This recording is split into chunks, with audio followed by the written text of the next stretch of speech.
If you haven't already seen, this year's Nobel Prize for Literature has been awarded to the South Korean author Han Kang. I have to largely echo the sentiments of the greater book community of delight and surprise at Han Kang being named winner of the Nobel Prize. She is quite a versatile author, and the work of hers I have read ranges from general fiction with a lot of depth and themes packed into a very small novel, to highly experimental to extremely emotional. It's hard to envision a reader not loving at least one of her novels.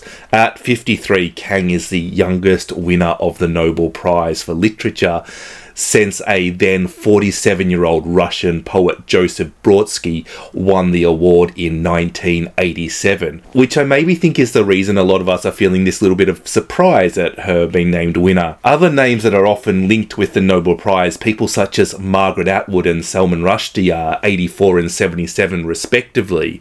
They're much older, and you feel with authors like these that their best work is likely behind them. With Han Kang, glittering though her career is, I don't think anybody would be shocked if she wrote another 10 novels and they were even better than what we have already seen. So there must be some temptation to award authors at the end of their career rather than those in the middle. But if Kang stopped writing tomorrow, she would still be remembered as one of the most influential writers of her generation. So while she is young for the prize, it doesn't feel undeserved in the slightest. At least in English-speaking circles, Kang is best known for her 2016 Booker International winning novel The Vegetarian, which looks at one woman through the eyes of 3 people in her life as she makes the choice to stop eating meat. It starts as an exploration of the individual versus society and fans out to discuss ideas around trauma, abuse, consent, violence as a means of control, the limits of bodily autonomy, and so much more. It's a real Easter egg of a novel. What starts out as very simple is far from it. It's brutal, terrifying, intelligent, and emotional. Human Acts is an account of the violent government suppression of protesters in 1980. It is one of the most horrifying books you will ever read, and another brutal and emotional novel. I have to confess, I didn't get along with Greek Lessons, a novel about 2 people, a woman who is losing her voice and a man who is losing his sight.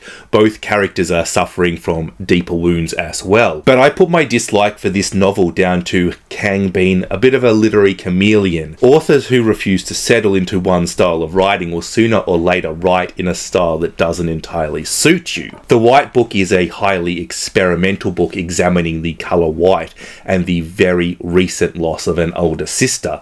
Set in snowy Warsaw at a writer's retreat, white becomes the setting of the city, the blank page, milk, rice and sugar. This is a very love it or hate it novel. Again, Kang is a literary chameleon. Early next year, the English translation of her 2021 novel We Do Not Part, which is called I Do Not Bid You Farewell in French and won the Prix Mérix in 2023, is released. It is a novel about agonizing love as one person travels to the house of a sick friend during a snowstorm to save their pet bird. Kang has published 13 books in Korea, including novels, essays, poetries and short stories, which really does showcase her versatility.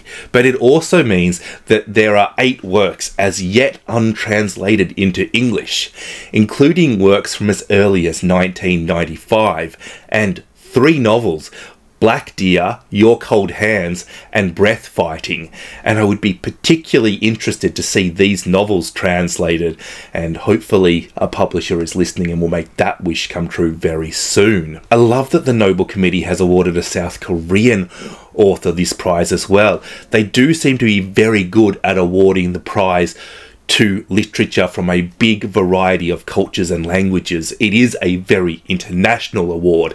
Nonetheless, Kang is the first winner who writes in Korean, and Korean literature is amazing and it deserves recognition, and an author like this to spearhead it. So I'm hopeful that this will encourage more publishers to employ more Korean translators and make more books available for us to read. Not just Kang's backlist, which of course I think we would all love to see, but more Korean authors in general.